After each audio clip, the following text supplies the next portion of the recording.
Bem-vindos ao Bom Sucesso.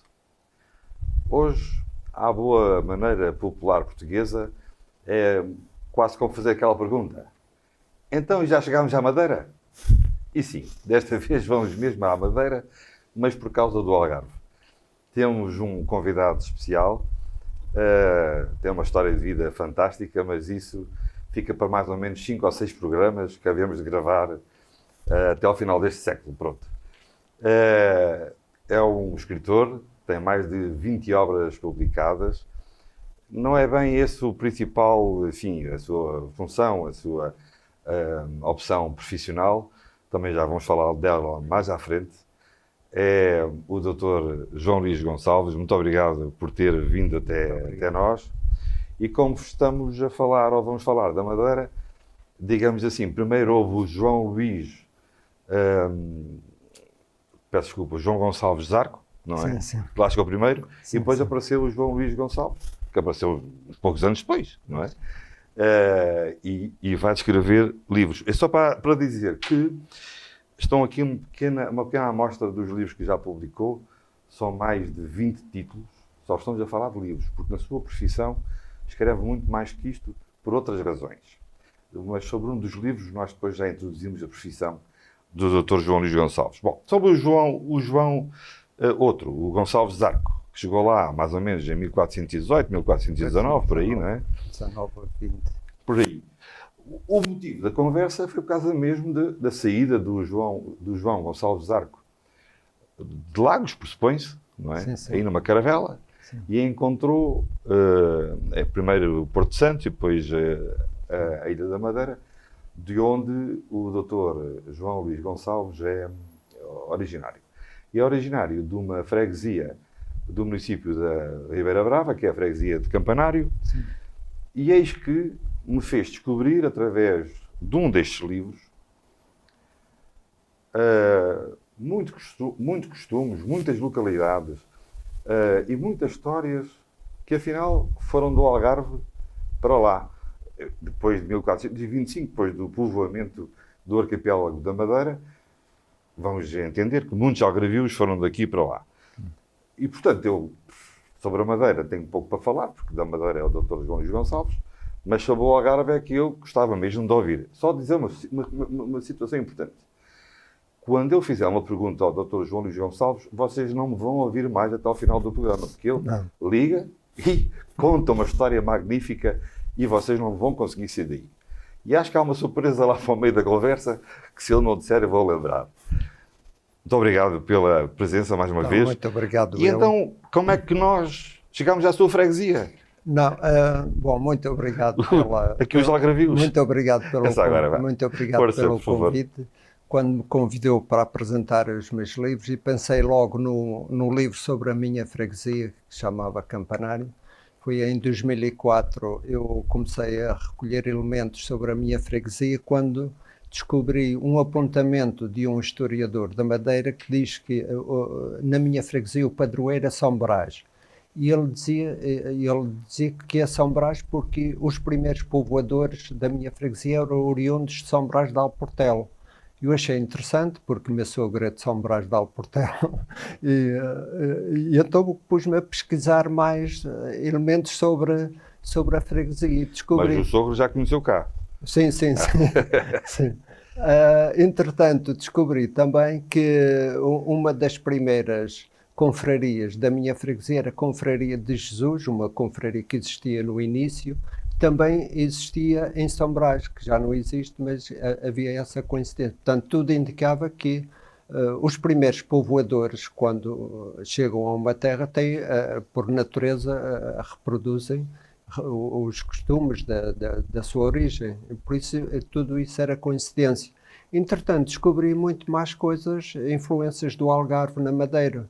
Nomeadamente, a Madeira foi descoberta em 1419, o Porto Santo, 1420, a Madeira, e em 1425, diz o Joel Serrão, na sua história de Portugal, que foi a primeira onda colonizadora do Algarve. O primeiro grupo de povoadores foi oriundo do Algarve. Portanto, tudo isso explica estas várias influências do Algarve na Madeira. Há lá uns locais que é Tavira. Não, João de Tavira, portanto, por exemplo, uma das ruas principais do Funchal, junto à Sé, ao sair na porta da Sé, à direita essa rua ao subir, e a rua de João de Tavira, segundo consta, era um indivíduo de Tavira, um comerciante que lá se instalou. Em São Gonçalo, ao sítio do Algarvio, em São Gonçalo, em Santo António, onde vivia o Cristiano Ronaldo e os pais do Cristiano Ronaldo, ao sítio de Buliqueme, que segundo a história da Madeira foi um grupo, os primeiros colonizadores eram pessoas de Lolé e de Buliqueme que se instalaram lá. E então, portanto, ficamos aqui a saber que o Cristiano Ronaldo, aí há uns séculos atrás, deve ter tido outra pessoa muito importante, que foi ao descobridor, ao colonizador, e pronto, foi descendente da origem, eventualmente, de Algarvio. Certamente que entre os antepassados do Cristiano Ronaldo, certamente que alguns eram de Lolé. Uma vez o de Buliqueme, mais concretamente, porque lá existia o sítio de Buliqueme. Já temos em Buliqueme a Lídia Jorge, fantástica, a nossa heroína nacional neste momento, e há muitos anos desta parte, com a sua escrita, e agora continuamos por aí. Mas São Gonçalo também é o nosso padroeiro de lagos. E então estou a ver que tem lá uma... Pois, em São Gonçalo há o sítio Algarvio também, tudo indica que foi alguém do Algarve que lá vivia, em São Gonçalo. Na ponta leste da ilha tem o Porto Muniz, que o Porto Muniz era um fidalgo de Silves, um fidalgo a quem foi atribuído aquelas terras do Porto Muniz. E também outra curiosidade interessante é que o primeiro contrato conhecido para instalar um engenho de açúcar na Madeira foi celebrado em Albufeira, entre o infante Dom Henrique e Diogo Teve. Foi o primeiro contrato conhecido para instalar um engenho de açúcar na Madeira. Que deriva da azeitona, se não me engano. Sim, e por curiosidade, o primeiro engenho de açúcar feito na Madeira era uma adaptação a partir do lagar de azeite, a partir das experiências do azeite, porque o sistema em teoria é parecido, e é esmagado primeiro a azeitona, assim como as canas primeiro são esmagadas, depois são espremidas. Foi uma adaptação do engenho do lagar de azeite, foi feita uma adaptação para o engenho de açúcar na Madeira. Foi esse o primeiro contrato. Eu agora vou arriscar, mas o Sr. Doutor também escreve que parece que há uma influência da forma como se fala em Lagos, da mesma forma como se fala no Funchal. Pois, isso aconteceu, que eu já trabalhei em Lagos e por mais de 2 ou 3 vezes cheguei a perguntar a algumas pessoas que eu ouvia falar, pensei que eram do Funchal, porque tinham um sotaque, uma pronúncia igual ao do Funchal. Cheguei a perguntar se eram da Madeira, não, era de Lagos. Depois, segunda vez, perguntei a outras pessoas, não, pensei que eram da Madeira, afinal eram de Lagos. Depois já deixei de perguntar, porque vinha a descobrir que afinal a pronúncia de Lagos, dos residentes de Lagos, é muito idêntica à pronúncia do Funchal. Não pensem que é só sobre o litoral algarvio que vamos falar do que foi para a Madeira. Também sobre o presépio algarvio aqui do nosso interior. Há muitas outras influências, por exemplo, o presépio típico madeirense, que é o Menino Jesus em cima de uma escadinha, ornamentado com frutas e searas, é exatamente o presépio típico das serras algarvias. Afinal... Assim como também, já agora de São Brás de Alportel, que há aquela procissão com ornamentado de flores, também na minha freguesia, sim. E várias freguesias também utilizam esse sistema também esse costume do tapete de flores para passar a procissão. Ou seja, há muitos pormenores dos algarvios na Madeira. Então este livro, que é a segunda edição, já de 2009, ainda está à venda, Soutor? Não, isso foi... Isso é da freguesia? Isso foi da freguesia, isso foi mais para as pessoas da freguesia, não está à venda Então tem que pedir à freguesia do Campanário para eles voltarem a fazer a terceira edição, que vai esgotar só com as compras do Algarve. Muito bem. Muitos parabéns. Eu verdadeiramente, hoje, sei que Tem lá mais ou menos, na Ribeira Brava, para uns 5 mil vizinhos. A população são para aí quantas pessoas? Não, uns Só da Ribeira Brava? Não, Da- 4 mil o Campanário. da Campanário. Sim, 4 mil e tal. À volta de 5 mil, sim. Muito bem. Bom, já fica aqui o apetite aberto para encontrarem aqui algures, enfim, um rastro da vossa família anterior, não é? E dos nossos costumes. E se o autor, neste caso, me permite, eu ia atravessar da Madeira para a outra ponta do mundo, para Timor-Leste. E, portanto, vou ter que outra vez ser muito conciso, porque é um exímio contador de histórias, e já perceberam porquê. Porque é uma memória fantástica, enquanto eu vou mais ou menos tiboteando entre o que li das obras. Timor-Leste teve 4 anos, em momentos diferentes, 4 vezes, em Timor-Leste, e teve antes, no ano anterior, e precisamente no ano seguinte, à independência. Durante o ano da independência. Durante o ano de independência. Sim, sim. E era isso mesmo que lhe íamos pedir. Eu sei que também fez um livro, Sim, quando sim. lá esteve, que é Gente de Timor-Leste. Sei, aliás, que há uma história associada a uma edição destas que foi entregue ao Xanana Guzmão. Sim, eu tenho. Pois, esse... O melhor é ouvirmos o Sr. Doutor falar. Pois, Mas atenção, foi para lá por causa da profissão que tem. E a profissão que tem, agora sim vou dizer, é procurador adjunto. Geral adjunto. Geral adjunto. Portanto, cuidado como é que isto vai ser lançado para o ar. E eu disse, peço desculpa, quando esta circunstância, os direitos de autor têm que estar todos aqui e de imagem todos assinados. Sr. Doutor, então, Timor, como é que foi viver Não, esse momento? Eu tive o prazer de trabalhar em Timor no primeiro ano da independência. Eu trabalhava lá no Departamento de Crimes Graves das Nações Unidas, o departamento que investigava os massacres de 99. Eu tinha muitos elementos sobre os massacres, tinha pensado escrever sobre os massacres, mas como de guerra toda a gente já está farta, era só guerra, era só coisas mais que eu e eu então pensei que Timor tem muitas coisas bonitas, não é só... Então pensei em escrever histórias de timorenses que eu encontrava na rua e por vários lados. Um dia o Xanana Guzmão foi visitar o nosso serviço. Eu, como na altura eu era o único procurador português, o procurador-geral pediu para ser eu a apresentar o serviço. Tenho aí umas fotografias em que eu estou a falar com o Xanana Guzmão, a apresentar o serviço.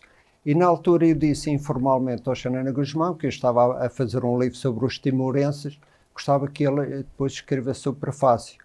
E mais tarde eu entreguei a um assessor um rascunho, portanto, em fotocópias de fotografias e do texto, para o Xanana Guzmão ver o que era, e disse-me o assessor que o Xanana Guzmão ficou surpreendido, porque quando eu dizia que estava a escrever sobre os timorenses, ele pensava que era sobre os heróis, sobre os políticos, sobre os bispos, sobre as pessoas importantes, e ficou muito contente ao ver que afinal eram histórias de agricultores, de pescadores, de crianças na rua, de empregadas, enfim, de donas de casa. No fundo eram pessoas simples do dia-a-dia, normalmente que nós não falamos sobre essas pessoas. E no fundo a história de um país não é só feita de heróis, também é feita de pessoas. E então fiz esse...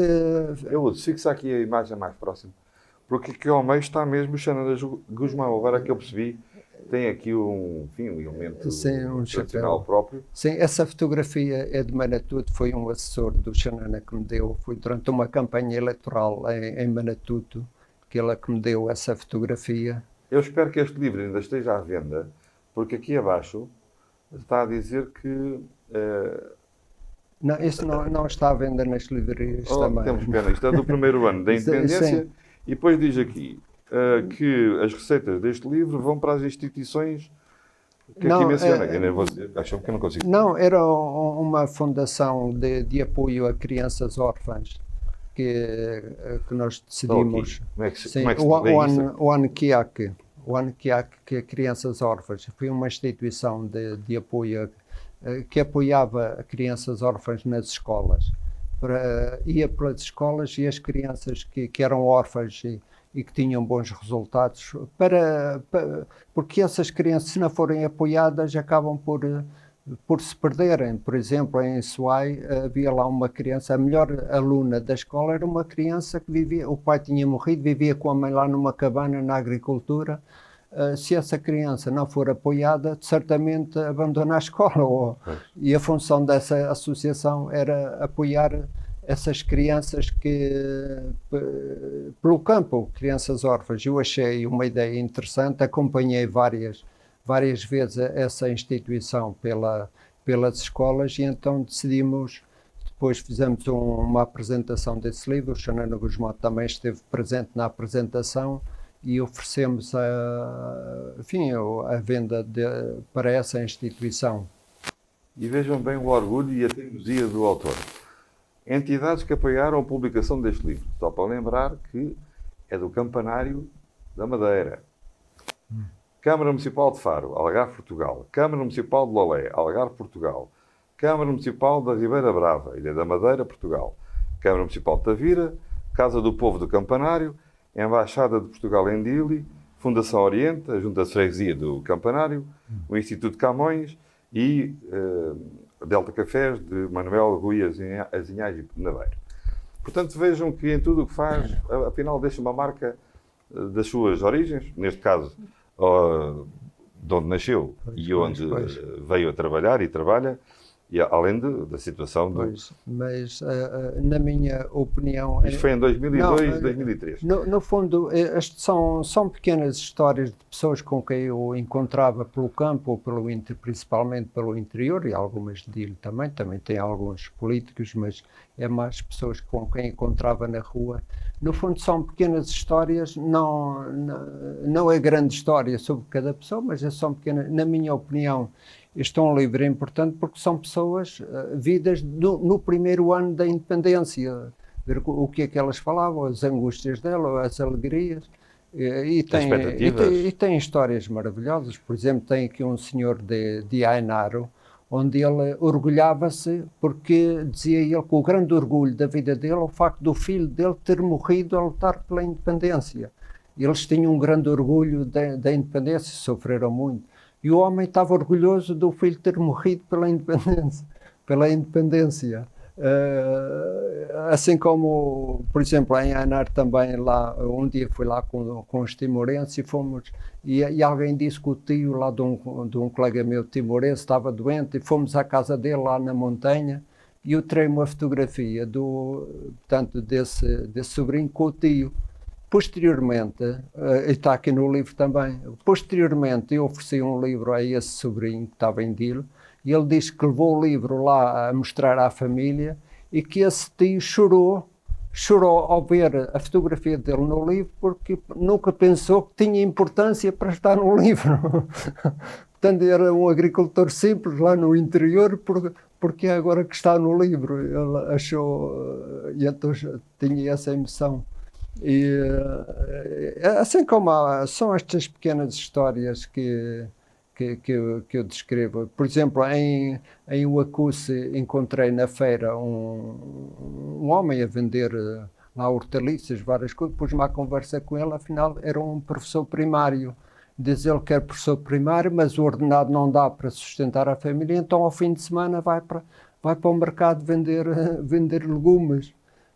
Encontrei também lá numa luta de galos, um senhor, estive a falar com ele, era um polícia reformado, tinha sido polícia no tempo português e estava a receber a reforma de Portugal. Não, são pequenas histórias, mas no futuro dá para ver diferentes perspectivas das pessoas. Senhor Procurador-Geral Adjunto, como é que foi montar um sistema judicial à maneira ocidental? Pois, lá no outro lado do mundo. Aquilo, logo na independência de um país de informação. Isso é uma experiência. Não, o sistema... Foi, aliás, um tema que levou 2 horas a que nós estivéssemos a conversar há alguns meses atrás e perceber que tem aqui, de facto, uma riqueza fantástica.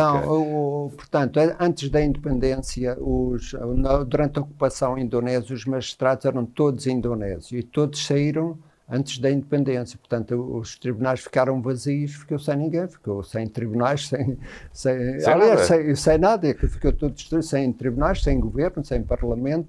Quando entraram as Nações Unidas, tiveram que contratar licenciados em Direito para exercer as funções de procurador e de juiz. Obviamente, não tinham experiência nenhuma, as Nações Unidas necessitavam de internacionais obviamente, para dar apoio e formação. Porque, inicialmente, até o primeiro juiz de instrução, quando foi nomeado pelas Nações Unidas, até nem sequer sabia qual era o código, porque não havia parlamento, não havia código, não sabia se aplicava o código indonésio ou não. As Nações Unidas, para não haver um vazio legal, mandaram aplicar o Código Penal indonésio com algumas exceções, por exemplo, sem a pena de morte e obviamente, com algumas adaptações para não se... Mesmo assim, havia juízes timorenses que recusavam aplicar o Código Penal indonésio, que diziam a ocupação foi ilegal, não reconhecemos a autoridade à Indonésia, então, como não havia parlamento, estavam à espera das eleições para haver parlamento, para aprovar as leis, para então aplicarem o direito. Mas sabe, curiosamente, eu estive lá antes da independência, também numa ação de formação em 2001, e fiquei estupefacto quando fui dar uma formação sobre os crimes patrimoniais, e ao lermos o Código Penal indonésio, parece que estamos a ler o Código Penal português, porque é muito semelhante. E afinal, depois é que eu descobri, porque a Indonésia era uma colónia da Holanda, tal como as colónias portuguesas são influenciadas pelo direito português, a Indonésia é uma colónia da Holanda, portanto a legislação é essencialmente europeia, a influência europeia. Obviamente, como é um país muçulmano, tem adaptações, principalmente nos crimes que implicam mulheres ou crimes morais, tem algumas conotações diferentes, mas na essência é muito parecido.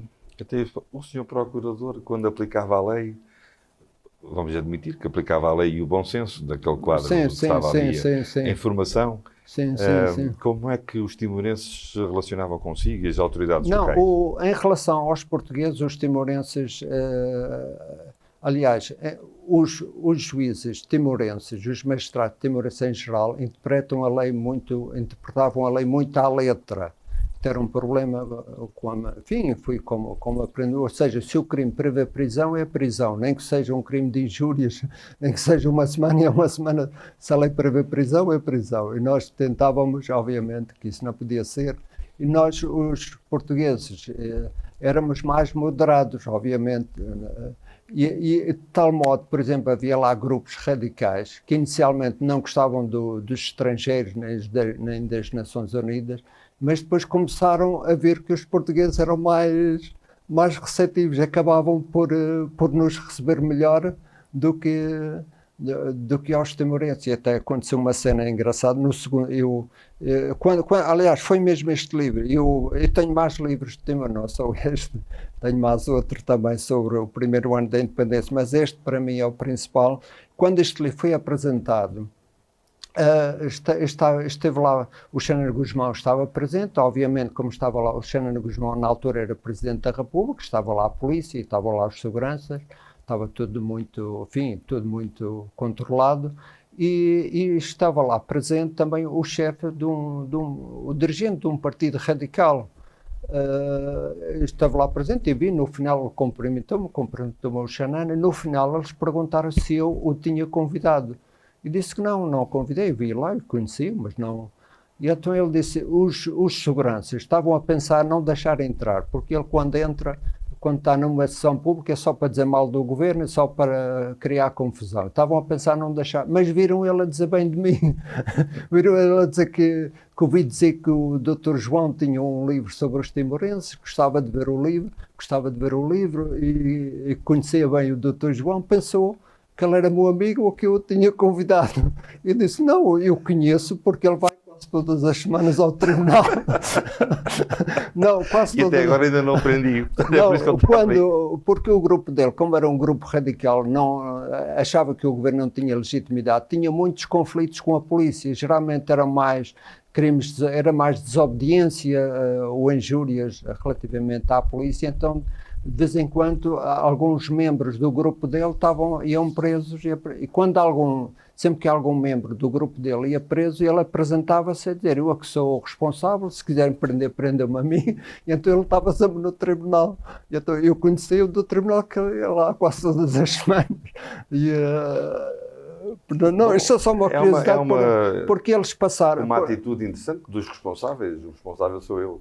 Não, sim, porque não, isto só para dizer que ele inicialmente eram pessoas que não queriam nada com os internacionais e criticavam, mas em relação a nós, eles aceitavam melhor a nós do que por vezes aos timorenses. Mas os timorenses em geral, em relação aos portugueses, aceitavam bem.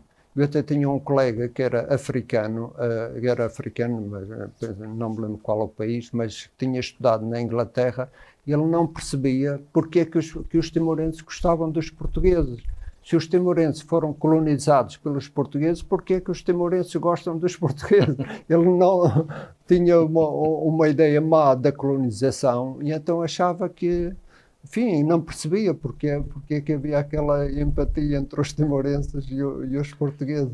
O Sr. Doutor voltou depois, 10 anos depois, também lá, outra vez, 2013, não, talvez. Isto foi ainda no primeiro ano da independência, estive nas Nações Unidas. Depois foi em 2004, 2005 também, para a Procuradoria-Geral, como conselheiro das Nações Unidas para a Procuradoria-Geral. E depois, em 2014, fui para o Ministério 2014. Da Justiça, então, como assessor do Ministro da Justiça. Então, e dessas últimas vezes que teve contactos com Timor, o que é que sentiu em termos de evolução? No sistema pois, a curiosidade de 2014 que já deu para ter uma ideia da evolução. Isso que eu queria. Não há dúvidas que foram feitas muitas obras, em termos de estradas, e principalmente a capital estava muito desenvolvida a nível fisicamente, embora pelo interior já houve uma preocupação da eletrificação também pelo interior, mas ainda havia muita pobreza pelo interior. No interior notava-se pouca evolução, era mais nas cidades principais, porque também aquilo na altura da revolta em 99 houve uma grande fuga para a cidade de Dili. Dili ficou super povoada, enquanto o interior ficou desertificado, e uma grande preocupação do governo era estavam a criar estruturas no interior e a criar incentivos para que as pessoas voltassem às suas terras de origem. E o sistema judicial, notou então no gabinete do ministro, é que também já tinha tido uma evolução? Passaram a ter os seus próprios códigos, pelo menos. Sim. Não, obviamente agora os magistrados são todos timorenses e pouco a pouco eles foram, obviamente tinha sempre magistrados internacionais a dar apoio, e assim como principalmente na formação, eles tiveram várias ações de formação, porque no princípio obviamente que era sempre o mais difícil, mas era mais difícil também precariamente, porque havia e descrevo em alguns, neste não, mas tenho outro livro sobre o sistema de justiça, onde descrevo histórias, por exemplo, num tribunal em Uacuço, fomos lá fazer o julgamento, o tribunal esteve fechado muito tempo. Quando chegamos lá, os pastores da zona, como estavam lá umas instalações vazias, ocupavam para o curral das cabras. Colocavam lá. Então íamos lá fazer um julgamento do homicídio, lá tivemos que pedir a mangueira à polícia para lavar a porcaria das cabras. Um julgamento de homicídio, no caso? Sim, íamos fazer um julgamento de homicídio e tivemos que pedir a mangueira à polícia para lavar a sala de audiência, as entradas. E houve também outra curiosidade, um dia que fomos fazer um julgamento a Baucau, chegamos lá, não tinha água nem tinha eletricidade, então diziam os funcionários que o Ministério da Justiça atrasou-se a pagar a luz, e então os funcionários da luz foram lá, cortaram a luz, não paga, não tem luz. E então, obviamente... É igual para todos, seja para o Estado, seja para os particulares. E então, a nível de condições materiais, estava muito precário, mas a nível das pessoas havia uma grande simpatia, uma grande colaboração das pessoas, mesmo com os tribunais e com a polícia, notava isso.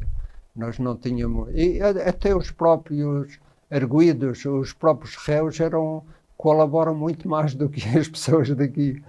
porque eles têm um sistema de justiça paralelo aos tribunais. E então eles sabem, se não forem julgados nos tribunais, têm que prestar contas lá fora. Normalmente. Explique lá melhor.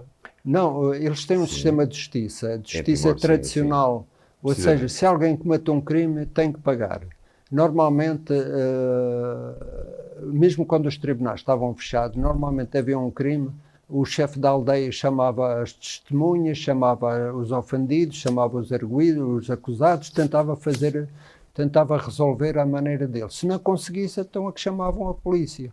E eles sabem, tivemos muitos casos até de arguidos que se conta alguns casos até nesse livro, neste outro livro, alguns casos em que os arguidos se apresentavam, cometiam um crime, apresentavam-se ao tribunal para serem presos. E até há aí um livro que é esse dos imprevistos judiciais. Bom, esses são episódios que estão aqui e outros não estão neste livro, estão ainda noutro livro que o Sr. Doutor já mencionou. Estes imprevistos judiciais eu tive na apresentação do livro talvez há uns 3 anos atrás, 2 anos, já não tenho bem certeza. 2 anos, acho que foi.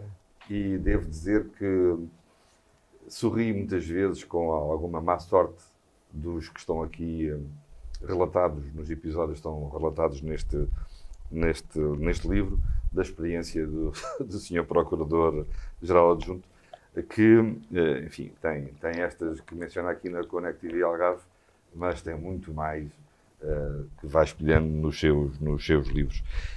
Eu agora aproveito mesmo uma expressão do Sr. Dr.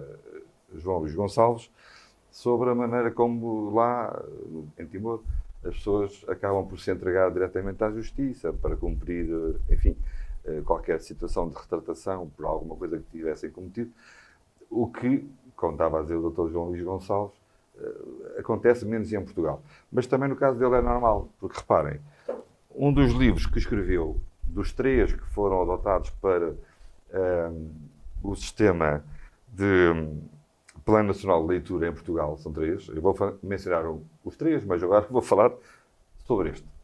Ora, o Sr. Procurador-Geral Adjunto é um especialista na área tributária e administrativa, vou dizer assim para toda a gente perceber. Sobre os impostos, não é? Nos tribunais que tratam dos impostos. Claro que ninguém se vai apresentar ao Sr. Procurador-Geral Adjunto oferecer-se para pagar os impostos, porque acha que normalmente ele representa o Estado e ainda vai ter que pagar mais do que já pagamos. E, portanto, nós até todos nos acabamos por calar para ver se conseguimos não ser presentes ao Dr. João Luís Gonçalves, não é? Agora já não faz julgamentos, acho eu. Agora só faz outros estudos no âmbito. Mas sobre esta breve história do imposto, se puder, seja simpático e diga às pessoas que isto começou bem, não é? Nós é que estamos agora a abusar um bocadinho. Nós, quer dizer, os governos. Não, eu na altura que escrevi esse livro, eu estava em Lolé, no Tribunal Administrativo e Fiscal de Lolé.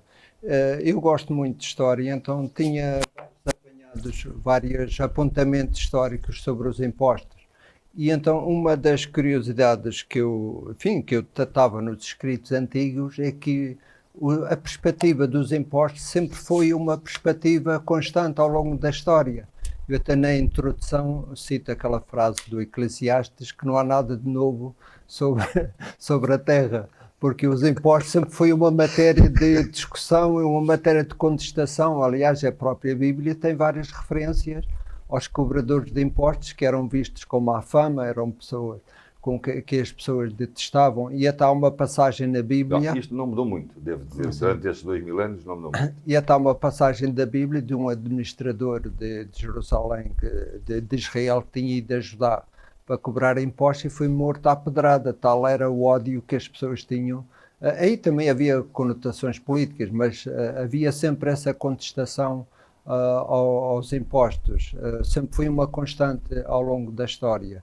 E tenho várias histórias, desde a antiguidade até ao presente também, por causa disso. E, assim como também uma das... Isto tem a ver com a literacia financeira, para quem quiser, no Plano Nacional de Leitura, poder... E um dos pontos de partida, um dos primeiros textos que fiz sobre isso, foi sobre o Código Administrativo de 1886. Que esse Código Administrativo, quem lê o preâmbulo, se fosse alterada a data, podia ser publicado agora. Não, Não, porque a situação era a seguinte.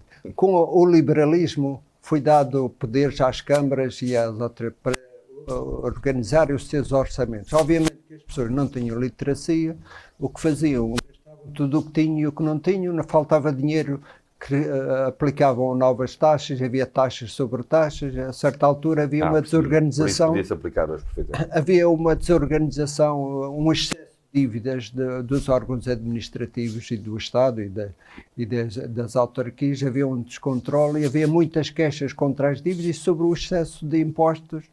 E então um dos objetivos do Código Administrativo era disciplinar as finanças públicas, disciplinar as receitas, disciplinar os impostos, para dar uma certa, enfim, orientação às finanças públicas. E foi com base nesse artigo que eu depois comecei a pesquisar outros dados para trás, mas vi que desde sempre a matéria de impostos sempre foi uma matéria complexa.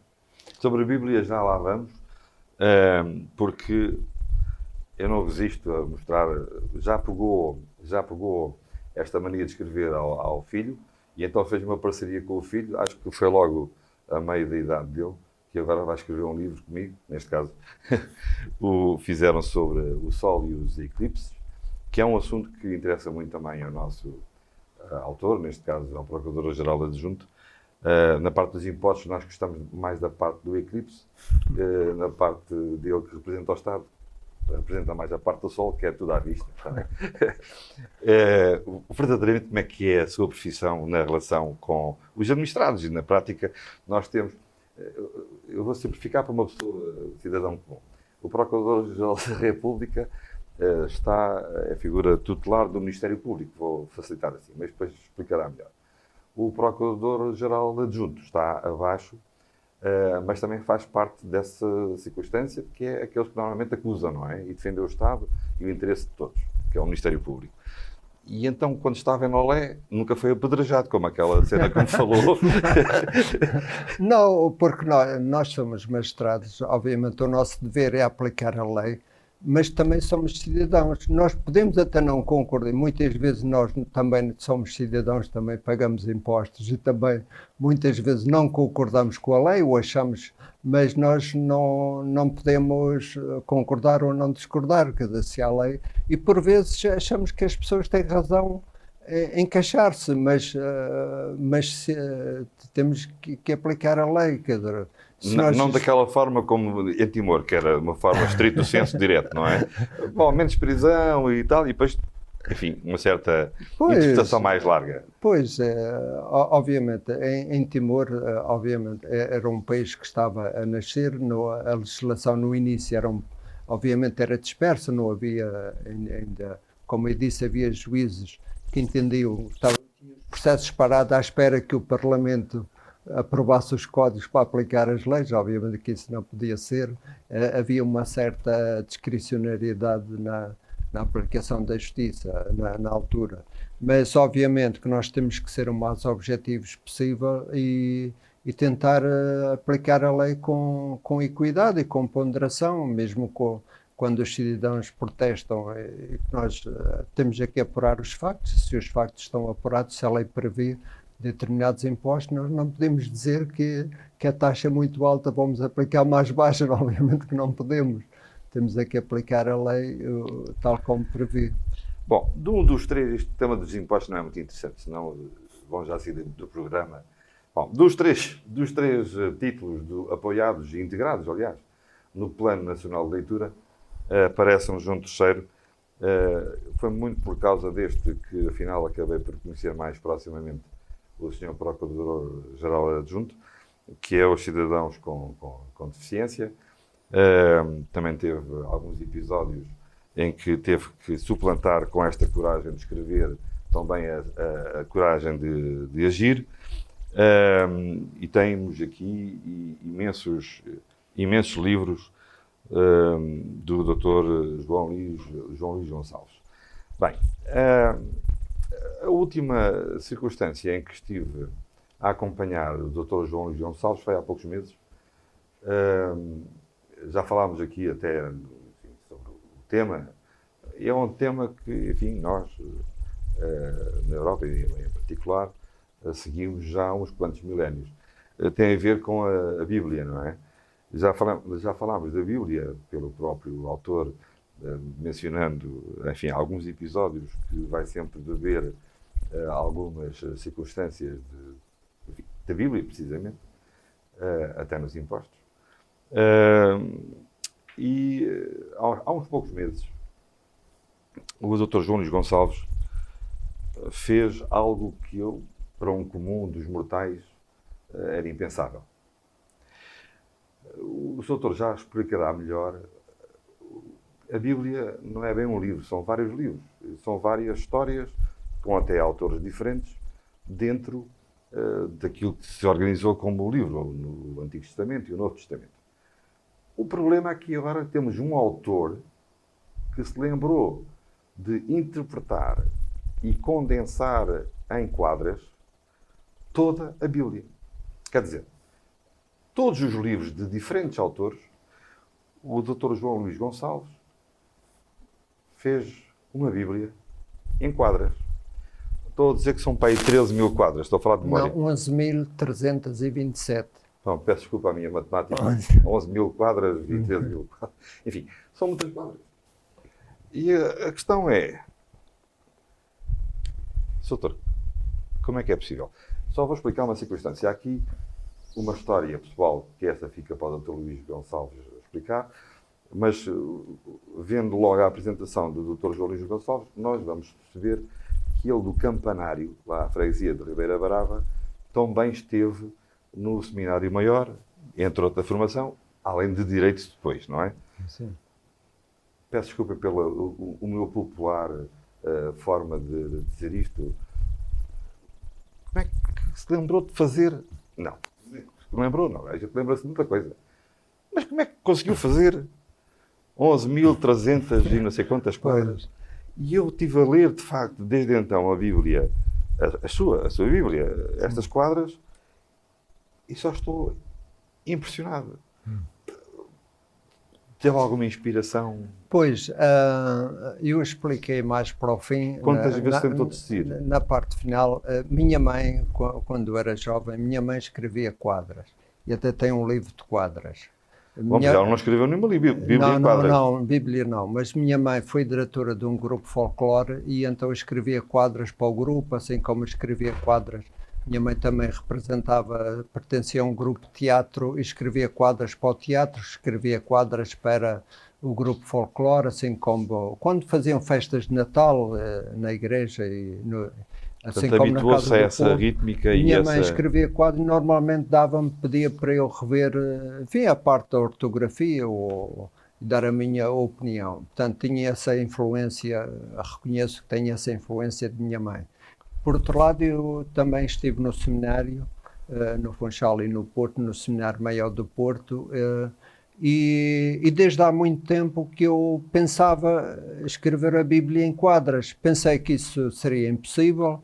Comecei já há cerca de 9 anos que comecei a fazer. Tinha algumas partes em quadro, pensei fazer só das partes principais, depois entretanto achei que podia fazer um pouco de cada livro. Cheguei a pensar em desistir, isto é, achei que cheguei a parar, também depois tive um problema de saúde, interrompi há algum tempo.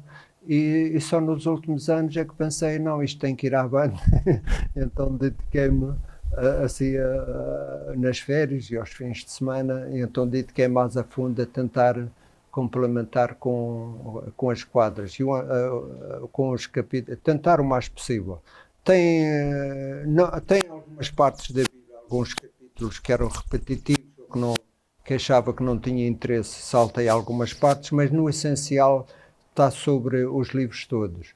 O ano passado pedi ajuda a 8 pessoas para me ajudarem a rever o texto, ajudar a rever, obviamente, a corrigir a ortografia, a corrigir algumas partes, porque mesmo na fase inicial, no texto original, por vezes é difícil de compreensão. Ora, para reduzir em quadras temos que cortar mais texto, por vezes torna-se difícil a compreensão.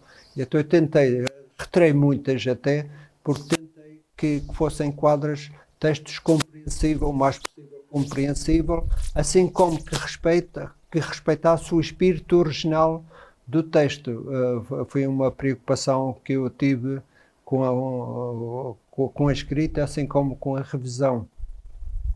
E finalmente lá consegui, mas foi um bocado, eu digo mesmo aí no princípio, que chegou a certa altura que era esgotante, já estava saturado, mas lá consegui. Mas chegou ao fim. Pois consegui chegar. Doutor, importa-se escolher qualquer parte? E vamos ver, além do que escreveu, como é que, lido por si, como é que sai uma quadra que se sinta... Não, por exemplo, sim, claro, por exemplo, aqui do Gênesis, por exemplo, do início do mundo, sobre o Gênesis, por exemplo, Deus criou os céus e a terra, as trevas sem fim cobriam todo o abismo, no princípio era assim. Deus disse, faça-se luz, esta das trevas foi separada, surgiu a manhã e a tarde, a noite e a madrugada. Segundo dia, Deus disse, haja firmamento no céu. Águas foram separadas e assim tudo aconteceu. Que se produza verdura, que a terra toda cobria, árvores com muitos frutos, foi este o terceiro dia. Sr. Doutor, muito obrigado. Etc. Sim, muito etc, etc. Porque 11.345 quadras depois... Agora estava a ler uma parte do Antigo Testamento, não é? Sim. E também tem aqui o Novo Testamento, quer dizer, estão aqui os livros todos. Pois tem. Há quadras que são de introdução ao texto, há algumas que são um resumo do texto, e há umas que é o próprio texto, quando é o próprio texto está assinalado com os versículos. Obviamente tive que adaptar o original por sinónimos para conseguir a rima, mas procurando, a grande preocupação é de manter o espírito original dos textos, do texto original. Bom, e só falámos de 7 livros, não é? Assim, muito rapidamente.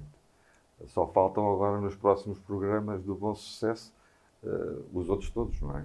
São mais 15. Eu devo dizer que não conhecia a obra do Dr. João Luís Gonçalves. Fiquei impressionado, algures mais, penso eu, aliás, que foi numa apresentação na Biblioteca Municipal de Faro, onde depois percebi um episódio que aqui mencionou, e a força que as pessoas têm, que as pessoas querem para fazer aquilo que são os seus sonhos, e neste caso um sonho profissional e amplamente realizado, com os episódios que menciona, em que colaborou com as Nações Unidas em Timor, colabora entre nós ainda no sistema judicial português, e além do mais tem isto para a posteridade, que são mais de 20 obras publicadas, e mais alguma que há de vir a caminho, digo eu. Pois, eu tenho, sobre Timor, já agora, se me permite, claro, falar aqui do outro livro, tenho aqui um que eu gosto muito, que é a Revolta de 1959, que descobri em Timor que houve uma revolta em 1959 contra os portugueses. E eu achei interessante porque não conhecia essa revolta. Pus-me a investigar, consegui ainda falar com 3 pessoas que tinham participado diretamente, 3 organizadores da revolta, porque a maior parte já morreram todos, e achei interessante porque normalmente quando se fala da Guerra do Ultramar, falamos que começou em Angola em 1961. Ninguém fala desta revolta. E então eu digo aqui que a revolta de 59 é uma história desconhecida sobre o início da Guerra do Ultramar. Nesta revolta, como todas as revoltas, já há dados contraditórios, há a versão oficial, há a versão dos que participaram. E então eu andei lá pelo interior, principalmente em Biqueque, nas zonas onde ocorreu a revolta, a recolher elementos. Foi muito difícil, porque teve que andar à procura de muitas pessoas sobre isso. Nesta revolta foram presas, quer dizer, morreram algumas pessoas, acabou por não se desenvolver muito porque a polícia atuou e prendeu os principais responsáveis. Aliás, de início prenderam tanta gente que até as cadeias não cabiam, tiveram que adaptar um navio, que era um navio de um Aleixo, para servir de prisão. Depois, os principais responsáveis deportaram para Angola. Houve cerca de 69 presos, organizadores, que foram deportados para Angola, para a cadeia de Bié. E então, só depois, dizem eles, os organizadores, quando estavam na cadeia de Bié, em Angola, que os angolanos comentavam, então nós, Timor, uma terra pequena, revolta-se contra os portugueses e nós aqui não fazemos nada. O certo é que depois já começou a revolta, enfim, a guerra propriamente em Angola. Eu tenho aqui muitos dados, obviamente não vou contar a história, há aqui muitas histórias. Houve muitas peripécias, que, por exemplo, um dia, um dia eu estava em Viqueque, lá numa zona, a falar com o chefe de sucos, que ele estava a contar sobre os familiares que conhecia, que tinham morrido na revolta. E, entretanto, diz ele que no outro lado do rio havia um monumento, um túmulo dos falecidos. Obviamente eu tinha que ver esse túmulo, só que não havia ponte, tínhamos que atravessar a pé o rio. Eu via as pessoas atravessar a pé, a água dava pela cintura, e eu pensei, não vou atravessar com as calças, senão vou humilhar-me todo. Eu estou 3 calças, veio as calças na mão. E atravessei o rio com outros timorenses também. Digamos, foi apanhado com as calças na mão. Não, o problema é que depois estávamos a falar com outro chefe de suco do outro lado e dizer-lhe, isto aqui está tudo bem, isto pode-se atravessar bem o rio, não há problema, isto às vezes aparece aqui uns crocodilos, mas agora só me falaram nos crocodilos depois de ter atravessado. Não, isto só para dizer que isto foi difícil, mas recolhi muito. Penso eu, na minha opinião, é um documento histórico, porque tratei de ser... E está disponível onde? Este também foi que eu fiz por minha conta, também não... E então o que é que quiser este está à venda, foi uma editora do norte do Porto que publicou hoje, está à venda, pesquisando, está na FNAC e noutras... Mas, na minha opinião, é um documento importante, porque eu andei também em Lisboa, nas bibliotecas e no arquivo, à procura de elementos. Tenho várias citações da PIDE sobre essa revolta. A perspectiva oficial sobre a revolta, obviamente que o governo tentou camuflar, tentou este não foi muito falado, mesmo lá em Timor, porque a minha objetivo, obviamente, eu como era português e a revolta tinha sido como os portugueses, por vezes as pessoas ficavam assim um pouco, mas o meu objetivo não era defender, nem era tentar, por exemplo, quanto aos mortos, há uma versão que diz que morreram 500 pessoas, mas na realidade só conseguimos apurar cerca de 15, portanto, por mortes diretos, não, por causa das diferentes versões que havia. Episódio. Mas o certo é que houve uma revolta contra os portugueses. Portanto, antes de 61, afinal, já em 59, tinha havido o início da guerra no ultramar, a começar por Timor, o sítio mais longe. Sr. Doutor, e agora? Temos mais algum livro? Não, eu tenho sempre várias. Eu escrevo coisas que eu gosto. Mas parece-me, acho que me falou sobre não, sobre astronomia, não era? O que é que era agora? Não, também tenho alguns, também tenho um texto sobre a astronomia, mas isto depois logo se vê. Assim como tenho alguns sobre Timor também, que quero publicar. Estes são do princípio, do primeiro ano de independência, e como tive em 2014, já dá para fazer uma comparação daquilo que eu vi, das diferenças entre o início. Também tenho sobre isso, porque Timor, na verdade, é muito rico em termos de cultura. O que mais gostei foi a perspectiva cultural diferente. E é uma ilha, e veio de uma ilha, e digam-me, tem saudades do campanário? Agora desta ilha mais próxima aqui. Pois nós acabamos por estar sempre ligados à terra de origem, obviamente. Muito bem. Muito obrigado. Estão a ver que vamos ter ainda mais uns programas para falar sobre os 17 livros que não couberam aqui neste. E há um ainda que vai escrever sobre como é que isto começou há 250 e tal anos atrás com o Brasil, não é? Foi quando começou a circunstância verdadeiramente de as colónias ficarem a querer a sua independência muito justamente. Doutor, muito obrigado. Muito obrigado. E esperem encontrá-lo só aqui. Tá bom, Muito obrigado. Muito obrigado. Foi mais uma edição do Bom Sucesso. Vamos voltar a encontrar-nos brevemente e prometo que o próximo programa vai ser tão difícil quanto este, em que nós demos 2 voltas ao mundo. Obrigado.